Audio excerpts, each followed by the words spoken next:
नमस्कार। श्रेष्ठ कला संगम की ओर से इस कार्यक्रम में मैं आप सभी का स्वागत करती हूँ। आज का जो विषय रखा गया है वह है India's contribution to Asian cultural development. The subject is very wide. It incorporates a number of areas to talk about. So I'm sorry that I just came over the canvas. When we look at the world, look at the cultures of the world, I must say that different cultures in the world have developed.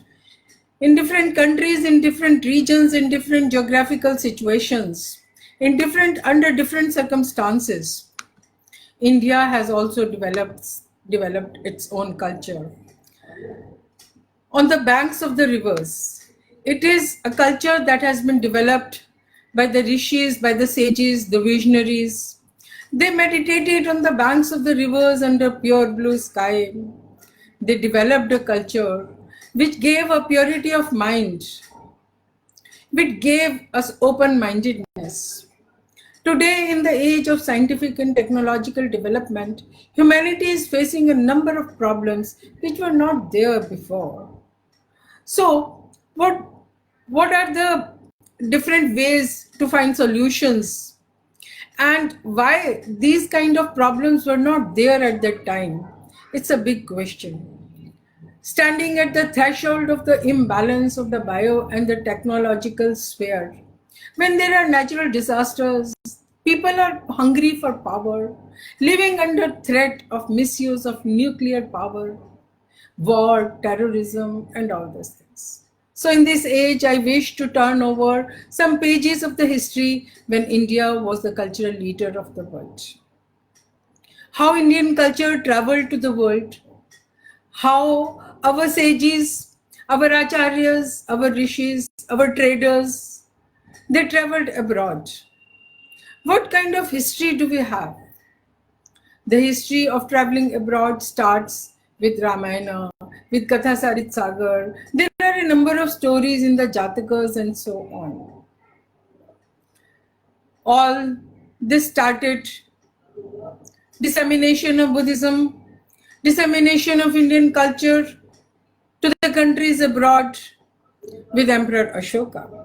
Emperor Ashoka, I must say, had an amazing vision, an international vision to spread the Dharma to all the directions, from India to Southeast Asia, to East Asia, to Northwest, etc. He sent people, he sent messengers to Khotan and to Sri Lanka. This began a history in India when the best of the Indian sons went abroad, sacrificing their lives. They reached the distant lands. They met the unknown people. The food that was available there was very difficult for them to eat. The altitude was so high sometimes. They had to cross turbulent oceans in the southeast. They had to cross the mountains in the north and deserts in the northwest. First of all, I would like to talk a little bit about the acharyas who went abroad with the messages, with Indian culture. When we talk about Southeast Asia, then there are Kaundinya, Agastya, and other rishis. When we talk of East Asia, there are a number of acharyas who went to the East Asia via Silk Route.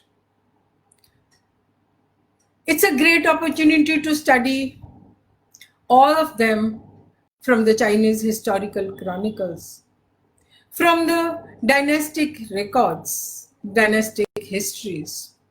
These histories talk about great acharyas like Kumarajiva, Bodhidharma, Vajrabodhi, Bodhisena, Amog Vajra, etc. There are around 250 acharyas who went from India, and almost an equal number who came from China, from Korea, etc., to visit India, to pay homage to the sacred land. They came as pilgrims, they came as academicians to study in the Indian universities. there were a number of famous universities in India. What was their aim? What was their aim and objective for traveling abroad, sacrificing their lives? They did not work, they did not travel abroad for themselves. There was nothing selfish. There was nothing for the self. It was all meant for uplifting the people, spreading the wisdom, spreading the knowledge that is contained in the scriptures. They did not have any copyrights. They did not apply for any patents. They did not leave any kind of signatures. What they did inspired the people in the foreign lands with the scriptures in their hands and devotion in their heart.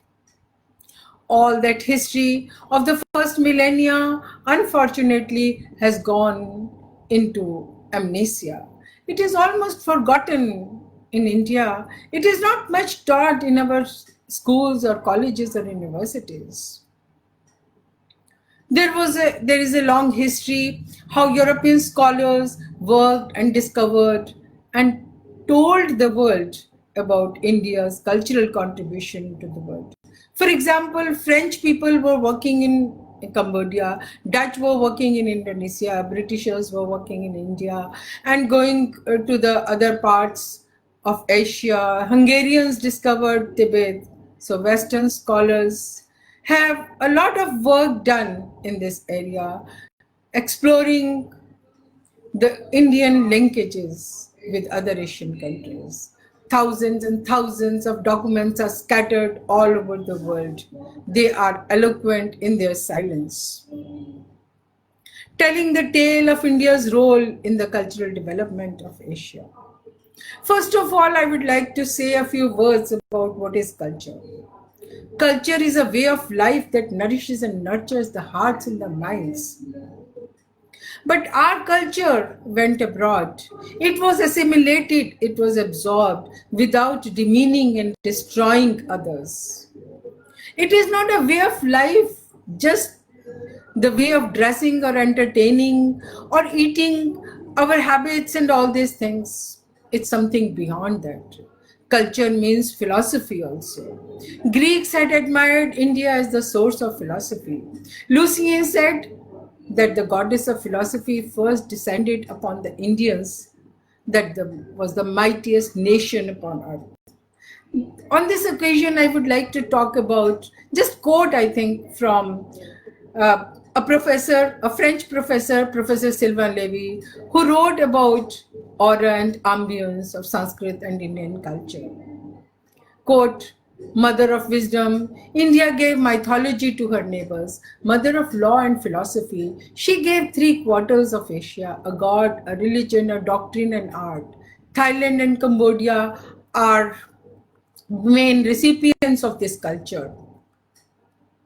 The impact has come down from the royal kingdoms who adopted Indian religion and culture," and he keeps on writing and writing and writing. I unquote. To talk about the contribution of India to the cultural development of Asian countries, I have to talk from different perspectives.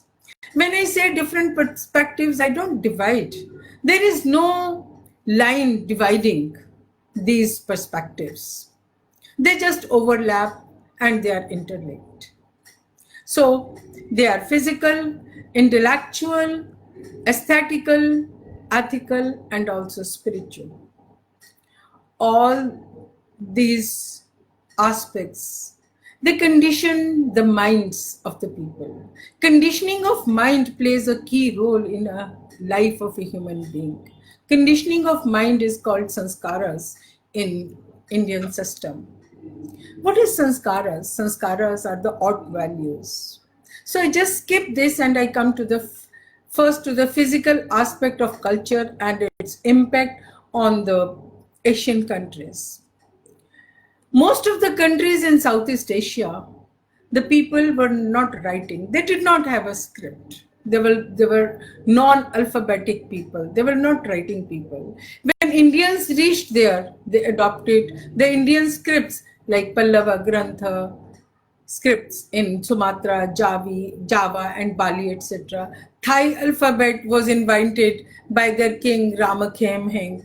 It was derived from the Khmer. Khmer means the Cambodian script, and the Cambodian script was derived from the Brahmi, the Indian script. Similarly, the Tibetans, they had a huge empire, but they did not have a script. They developed a new script called Bhoj on the basis of Indian script, especially Kashmiri and Central Indian scripts. Similarly, Japan was using the Chinese script that is called Kanji. But when Indian culture reached there, one of their teachers, Acharya Kobodaishi, he developed a new script on the basis of Indian sound sequence that is called Hiragana. And similarly, they developed another script that is called Katakana. It is used for writing foreign words, means non-Japanese words. And this development of the new scripts on the basis of Indian scripts led to democratization of education. India played a key role in helping emperors and kings to establish huge states. If you don't have a script to write anything, then how the administrative documents can be written and how huge empires can be controlled? It's a big question. It was a big question. Tibet developed on the basis of, as I said, on the basis of Indian scripts. Then Mongolia, in Mongolia when you go, then Genghis Khan, the great warrior, emperor of Mongolia, he had a huge empire but no script. Then they developed a script on the basis of Uyghur script to write administrative documents. Writing administrative and legal documents in Prakrit, or I can say in spoken Sanskrit, is discovered only from Central Asia, from Kizil and other areas. Now it is in the Xinjiang region of China. When you talk about Southeast Asia, then Indian script was used for inscribing inscriptions in most of the countries to record the virtuous deeds of the kings. The earliest inscriptions discovered from Southeast Asia are all in Sanskrit and in Indian scripts, and later on when they developed their own scripts, then they used their own scripts and started using their own languages also. When we talk about languages, first of all, what fascinates is the names in Sanskrit of the islands, of the rivers, of the cities, of the hills, of the roads, institutions, people, and places, etc. Java, the word of an island in Indonesia, is Javadvipa. Kedah in Malaysia is Katahadvipa. Ayutthaya in Thailand is Ayodhya. Lopburi is Lopburi. Nakhon Pathon is Nagar Prathama. Puri is Puri. Holing is Kalinga. The river Mekong is Ma Ganga. Buri Rama is Puri Ramya from Ramayana.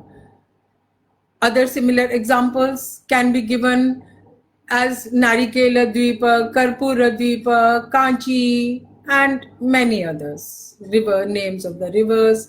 For example, given in Thailand are like Saryu. They greet early morning each other saying Udaya Swasti.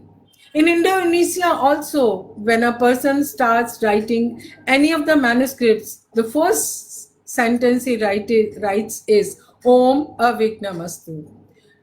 One of the universities in Thailand is named as Chulalongkorn. Dashikant has become Toshkant. There are some variations in pronunciation. We have to understand them. We have to study them a little bit. For example, I was in Thailand. There was the name of the road was Racha Chonani. I tried hard and found that Racha Chonani means Raja Janani. A number of kingship terms in Thailand can be traced in Mahabharata. Narapnatha, Narapati, Narendra, Nripa, Nripatati, and so on. Most of the post-independence educational institutions of national importance in Sri Lanka have also their mottos in Sanskrit.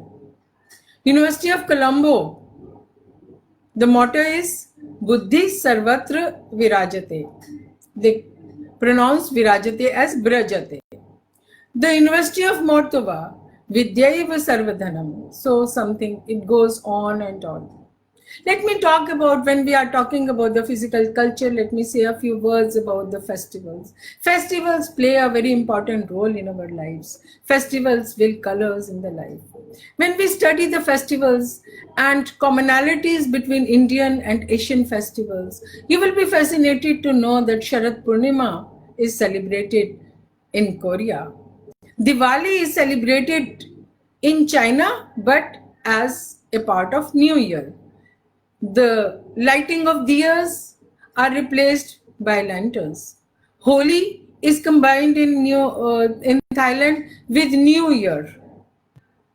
There are other festivals also which are to be studied. Beginning of a new year, how it falls in March, April, like India, how they follow the Shaka calendar, how they celebrate Mahasankran, how they celebrate Vaisakh, how Devothan Ekadashi is celebrated there, how Shraddha or Pitri Tarpana is a custom in Japan, there is Bali Yatra, and so on. So there are a number of festivals that are to be studied and compared with India and how they are transformed in these countries. You will be surprised to know that Havan, Yagya, is an ancient Indian system, ancient Indian ritual, and ceremonies also have, during ceremonies also we perform this. There is a long history of performance of yagyas in Southeast Asia also. I cannot go into the details. And Havan is still performed in thousands of Shingon monasteries in in Japan. Fumigation was started by Indian acharyas in China, and till date, fumigation is done in Chinese monasteries. In the case of coronavirus, when China was suffering, I got some messages from my friends in China that in many temples and monasteries, they are doing a lot of fumigation to save from the virus. Let us come to science and technology for a while. Yoga, for example. Yoga has reached all over the world. But in the earlier times also, yoga had traveled to China, to Japan, to Singapore, to Vietnam, to all other countries, to Thailand, in Southeast Asia and also in East Asia. Acharya Bodhidharma went from Kanchipuram to China for spreading the philosophy of dhyana. Dhyana, the term is called Chan in Chinese. It became song in Korea. It is pronounced as Zen in Japan, and it is called Thiền in Vietnam. There are a number of examples of the role of Zen philosophy in their industrial development also. It has contributed immensely to the Japanese civilization and culture. Ayurvedic texts were translated into Chinese many times. A number of texts are found in Chinese Tripitaka. There are not only texts but also prescriptions of the Vaidyas that they have preserved for thousands of years. They learned Ayurveda, they learned medicine, they had their own medicine also, but they combined it with their own medicine. In Tibet also, when Ayurveda reached, then it was adopted, assimilated, and also absorbed in the Tibetan medical system, and they developed in their own way. It reached Mongolia, it reached Southeast Asia. In Southeast Asia, they opened Arogyashalas. They had their own herbs. There are many manuscripts. It started with the discovery of Babur manuscript from Central Asia. There are references to aromatic plants also, not only references but descriptions in Chinese historical chronicles. medicinal plants, and fragrant plants. Both were highly admired by the Chinese. And the same was taken to Korea and Japan. And same texts were translated into Tibetan, and same texts were translated into the Mongol language. Today, Mongolia and Tibet, they have their own compendia called Kanjur and Tanjur. Tanjore has more than 4,000 Sanskrit texts. And I must say that many of the texts on science and technology which are lost in India are still preserved in translations in China, Tibet, and Mongolian languages. Our scientists, our astronomers, astrologers, the Brahmanas who reached China, they were very famous there. They still remember them, call them Palaman. We also gave them the technology of making cotton cloth, of making sugar. It's amazing to know that the Prince of Pilgrims, the Chinese pilgrim Xuanzang, when he came to China, when he reached Magad, he saw how sugarcane juice has been boiled to make jaggery. It is written in the Chinese history of science and technology that India used to make different kinds of, they call it sugar, jaggery, powdered jagger, etc. And they have written that there was one kind of sugar that was used only for medicinal purposes. And I feel that some kind of mishri that we know should have been there. When Xuanzang went back and he told about Magad and making sugar, then the Chinese emperor spent special mission to study it, and they took the technology to China. We sent, and we also contributed in development of industries, of paper making and printing. When Buddhist sutras were copied and printed for distribution in the countries like China, Japan, and other countries, then the requirement was so high that Buddhism contributed to the development of printing and paper making. Talking about Indian culture during these days, I must talk a little bit about controlling epidemics. In India, yes, there are textual references that Yajna can control different kinds of diseases, viruses, bacteria, etc. But in Chinese historical chronicles, we find very clear documentation that how Indian acharyas reached China during 1st century BC. There was an Indian acharya who reached China and he presented something like a round ball-like fruit to the emperor. Emperor accepted it, yes, but he was not much impressed by it. Then after some time, there was an epidemic, and then the acharya, the Indian acharya, asked the emperor to burn it. With the fumigation of that fruit, there was epidemic could be controlled, and the impact could be seen there, could be felt there in an area of 50 kilometers for 3 months. There are many acharyas mentioned in the Chinese history, like Acharya Hari Vikrama, Acharya Buddha Shringa. There was a medical practitioner, Jivaka. They were using different kinds of herbs. Herbs are also talked in detail in Chinese history. They have also talked about turmeric, and they call it a herb with golden fragrance. And because of all these fragrant herbs, they called India as the fragrant land.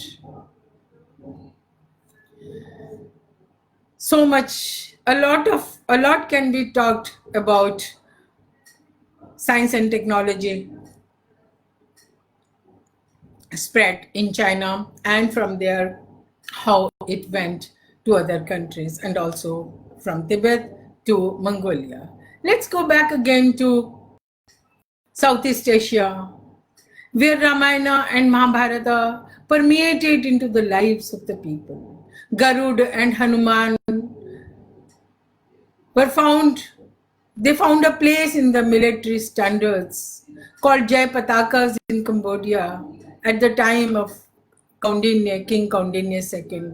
Rudravarman had also sent an image of Vishnu to the Chinese emperor as a good luck image. Chinggis Khan, the Mongolian emperor, had 5 Trishulas in his flag. Cambodia is the only country which has a temple in its flag. The temple is Angkor Wat. There are many such examples. Let's talk about the intellectual culture. When we talk about the intellectual culture, the written treasures are the most important. What are the written treasures that reached these countries? One of the most important and the most famous, the biggest and unparalleled that reached all these countries is the Tripitaka. In Southeast Asia, it is Pali Tripitaka, and in East Asia and in the Lamaist worlds, it is the Mahayana, the Sanskrit text translated into their languages, and they call it Tripitaka.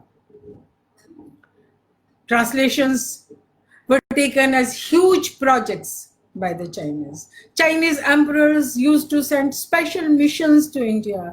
Whenever there were some problems in China, they used to try to find solutions in the Buddhist texts. Buddhist translations of this text into Chinese, they gave way to development of Buddhist sects. They inspired artists, they inspired authors, they inspired aristocrats to live in that way as devout Buddhists. One of the most beautiful examples of such sutras which inspired the aristocrats to live as devout Buddhists with all the luxuries around them is Vimalkirti Nirdesha. Chinese emperors were so fascinated by the Indian acharyas that many of the Indian acharyas were appointed as Rajagurus. One such example I would like to give is Kumara Jiva. Kumara Jiva was taken as war booty. His father was a Kashmiri Brahmin and his mother was a princess from Kucha.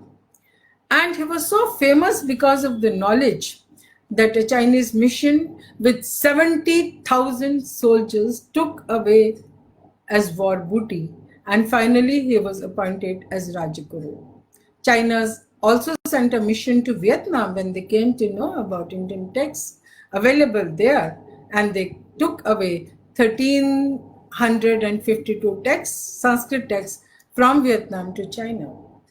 Indian universities contributed immensely in spreading Indian culture to all these countries.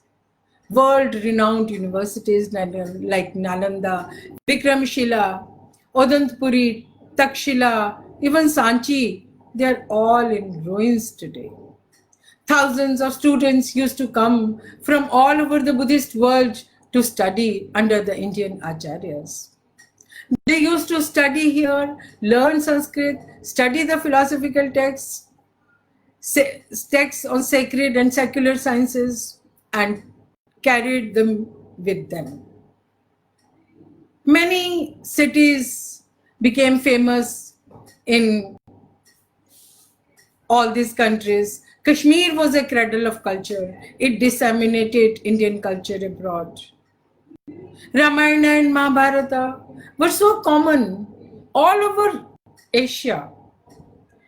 So many translations are available. So many new versions were created by the people in all these countries. They helped them to inspire the poets. They created their own help books to learn the alankaras and chandas of Sanskrit. There is a huge narrative literature available in these countries. Stories of Krishna, stories of King Bhoja, Vikramaditya, Jatakas, Avadanas, they were also popular in Mongolia. So the narrative literature of India, it was popular all over Southeast Asia. It is written in the Cambodian inscriptions that kings used to send missions to bring back copies of Ramayana, Mahabharata, Puranas, even Manusmriti. They learned administration from Manusmriti. oldest Sanskrit manuscripts that are discovered from Central Asian deserts are very important. All over Xinjiang, there were small kingdoms, but they were famous for centers for teaching Sanskrit and also studying the sutras, translating them. How Indian arts, performing arts, drama, music, dance, they all have an impact on all these countries. They helped in development. The most important documents, I would like to just talk about Shariputra Prakarana, and that is discovered from Kizil. It's written by Ashwaghosha. Gandhari Dhammapada. There is a manuscript of Mahapratisara that is preserved in the British Museum. The earliest printed document is a Sanskrit mantra translated into Chinese, discovered from a grave in Beijing. The Great Wall of China, it still has Ushnish Vijayadharani in Sanskrit written there. It was written in 14th century and it still survives there. A large number of Brahmi manuscripts has been discovered from there. When we talk of philosophy, there are a number of schools of philosophy that are based on the translations of Buddhist Sanskrit texts. On the basis of those, of the philosophy of those schools, they built monasteries, developed their art, wrote commentaries, and this gave rise to the beginning of literature even. Beginning of Japanese literature, it goes back to Prince Shotoku Taishi. Prince Shotoku Taishi was a devout Buddhist.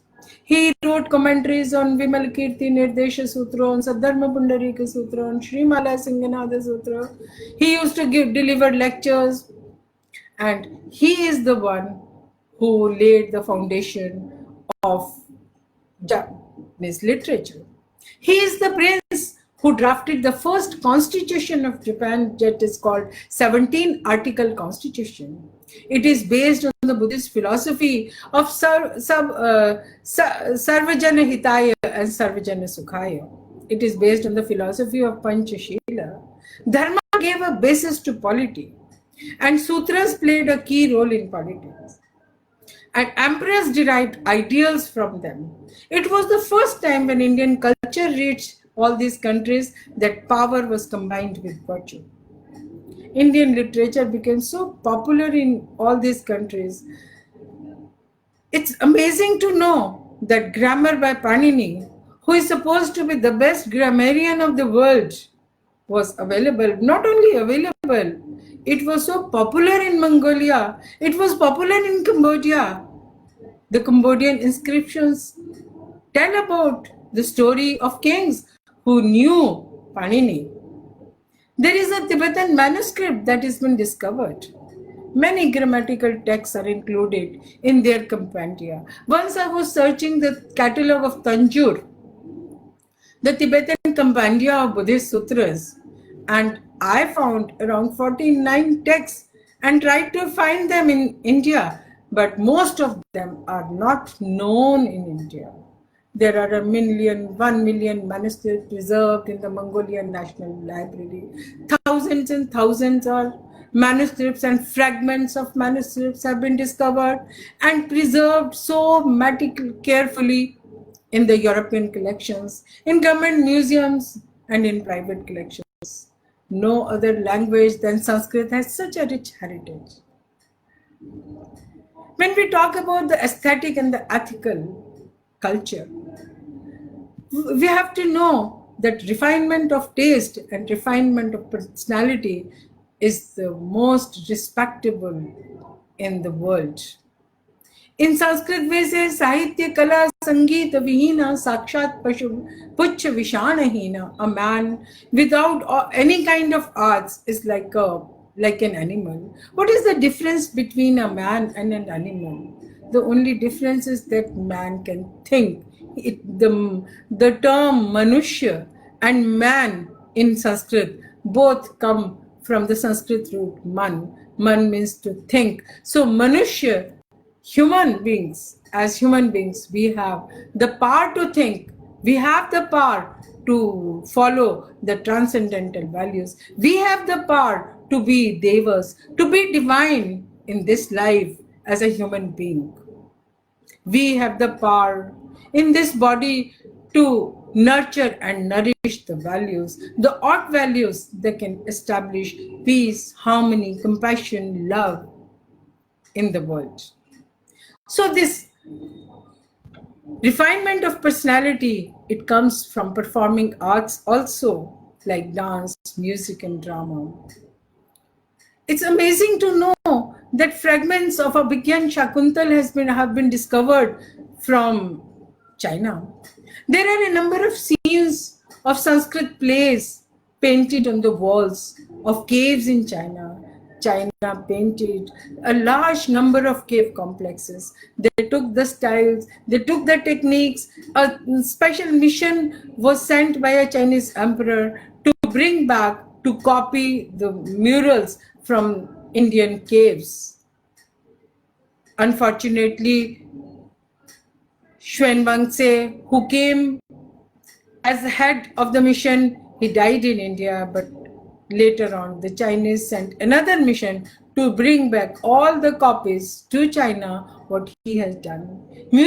Indian music was taken to China in the 2nd century BC, and on the basis of those Indian musical tunes, they developed new tunes. They even developed military music.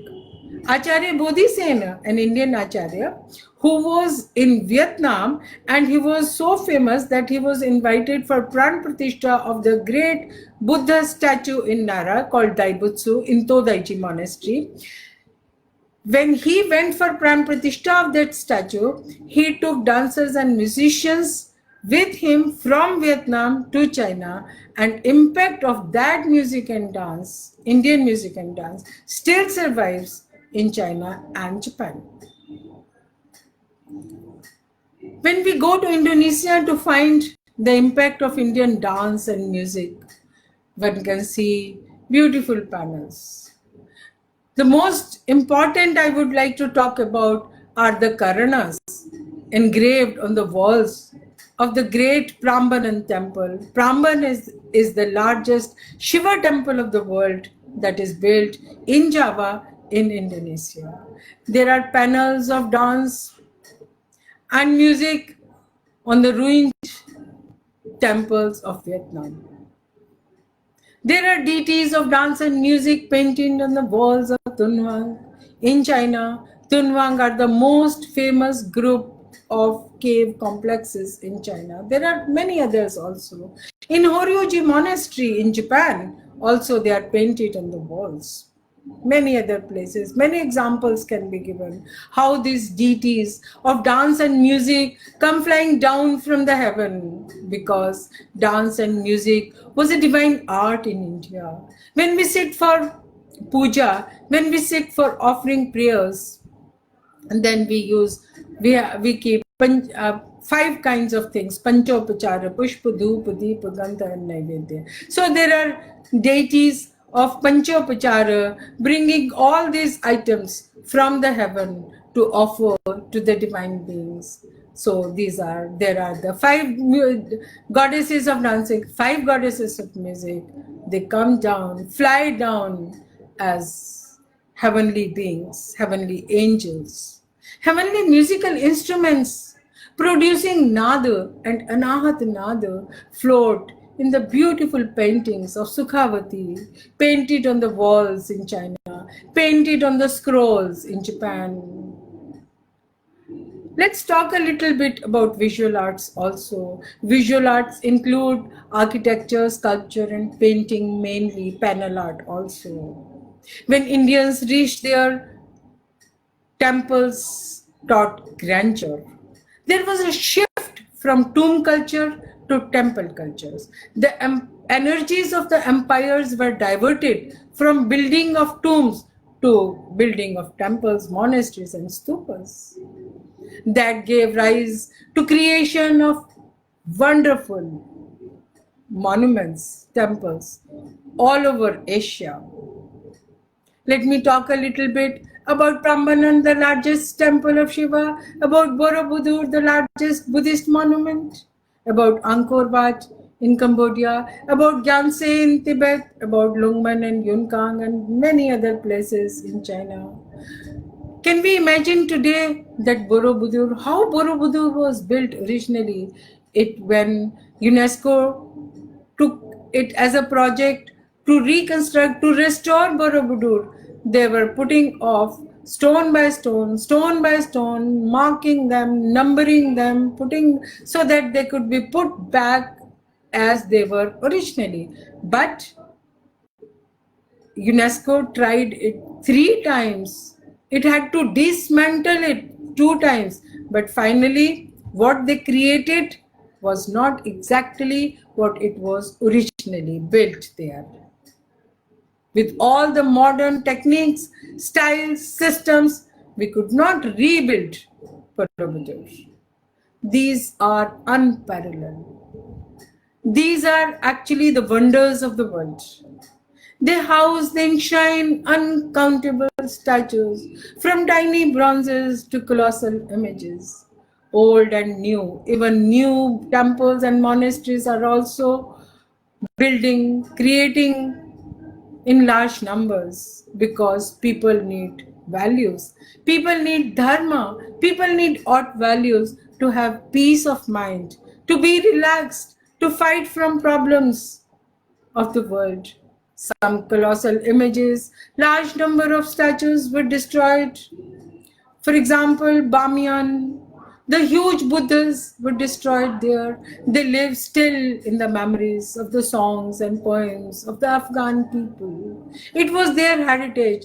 They loved it, they admired it, and they were really unhappy. They were sad when they were destroyed. Go to different museums. When monasteries and temples are ruined, then museums come up. Go to the Rubin Museums or the Metropolitan Museum in USA.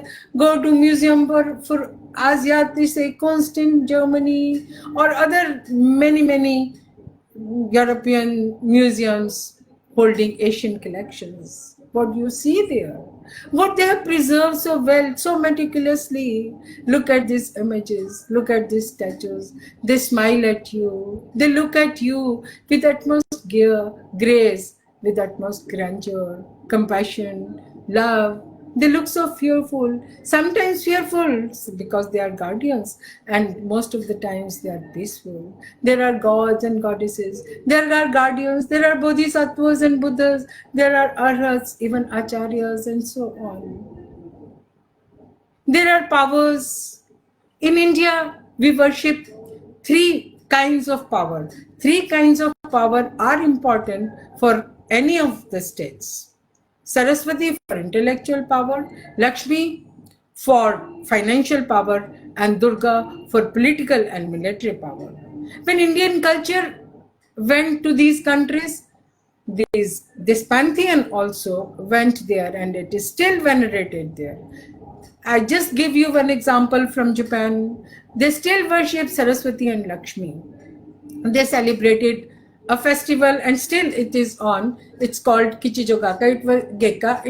It was started in the 8th century. But how the forms are transformed according to their way of living and thinking. As a statue of Lakshmi or a painting of Lakshmi in India, one will see with showering of gold coins from her right hand. But when you go to Japan, it is taken into the fold of the Buddhist pantheon, then it has a jewel in her hand, Chintamani jewel. Similarly, Durga also, it has been worshipped over the centuries in many countries. Even just in Indonesia, more than 500 statues are discovered. Look at Ganesha, Ganapati. Ganapati means generalissimo. He has been worshipped in an angry form, which is not found in India. He has been worshipped in many forms in Japan, which I have never seen in India.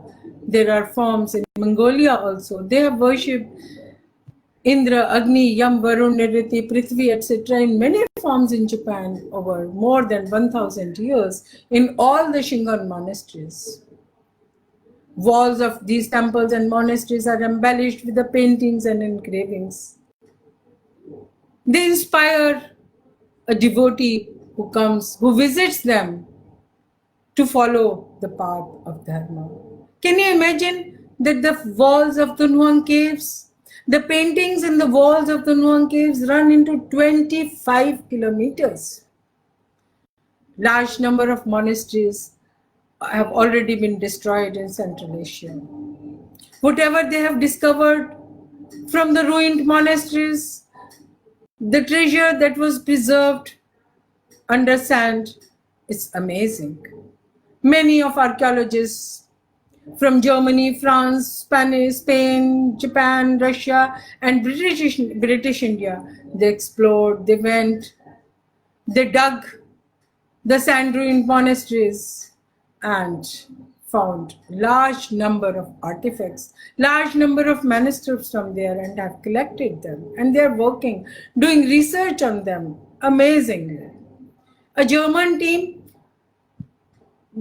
there were many German teams actually who went there. One of them has written in a book that when they reached there, then the local people told that unfortunately you are late to come, and truckloads of manuscripts were thrown into the river before they reached that place. One can imagine and measure the vastness of treasures in the form of scrolls and wall paintings and panels and illustrated manuscripts, paintings on paper and cloth and so on. The panels of Ramayana and Mahabharata engraved in the Prambanan temple are the earliest records. There, Ramayana is also engraved on the walls of Chandisako. There are panels in Cambodia on the Angkor Wat temple, on Bante Sri, and many others. There are paintings of Ramayana in the Grand Palace and other temples in Asian countries. Grand Palace in Thailand. Rama has been worshipped over the centuries as an incarnation of Vishnu, and many of the kings in Southeast Asian countries, they ruled as incarnation of Vishnus because Vishnu is the sustainer of the world. They adopted moral values, they adopted social values from the Indian sources, ethical values. They come from the ceremonies, from the Diksha ceremonies, from Rajya Abhishek, from Vedic rituals. Any king in Thailand, anybody who becomes a king in Thailand takes the title of Sri Rama. Now the present king is Rama X, and the Rajya Abhishek ceremonies are based on Vedic literature, Vedic rituals. Thailand is a Buddhist country, but the Rajya Abhishek ceremony is done on the basis of Vedic rituals. There was a princess of Ayodhya who reached Korea, and there is a long history. I'm sorry, I don't have time to give you details, but all the people who have surname of Kim, K-I-M, Kim, they accept that they are the descendants of the princess who came from India to Korea, and she married the prince there in the 1st century AD. So Mahabharata and Jatakas are sources of drawing moral, spiritual values, social values, even political values from Indian narratives, Indian stories, Indian rituals.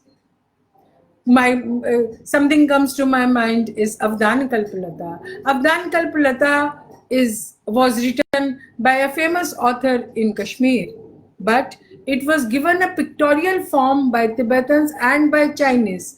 And its most beautiful thankas, two sets of 42 thankas are so well preserved in the Palace Museum in China. Nobility and the masses, both drew inspiration from the Indian philosophy. There was a noble quest for happiness in the world.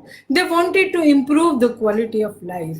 The emperors, the rulers wanted to mitigate the sufferings of the masses. They wanted to wipe off the tears of agony from the eyes of the people during wars. They wanted simplicity of life. They were amazed at the life of the Buddha, who was a prince but turned an ascetic. What was his belongings? Just a frugal banging ball and a walking stick, but he showed like a brilliant symbol of profound truth. So, such ideals stood against onslaught of decadent lasciviousness and immorality that was prevalent there. The ideal of equality became popular in the lives of the people, and people loved it. Because in Hinduism and Buddhism, we believe that everybody is born divine. When we say that everybody is born divine, it cheers the masses.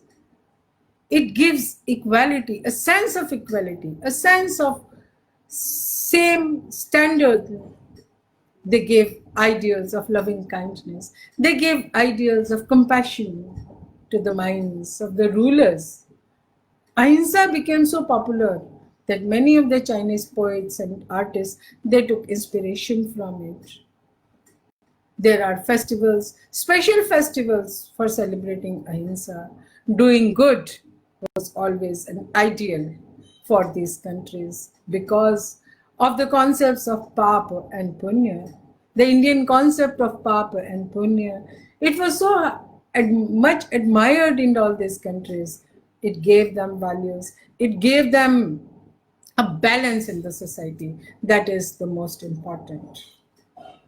It played a key role in the human society. It played a key role in giving all that humanity wanted. That not only the kings, not only the emperors, but also the masses. They cheered them, they helped them, they gave a new way of life. They gave them a way of life to be a divine human, to be a deity, to be a divine being from a human being. So with these words, I thank you all to giving me time to listening to this brief presentation of spread of Indian culture or impact of Indian culture. It's a wide area. It needs a lot of time to talk about. I'm thankful to all of you who joined us. Thank you once again and namaskar.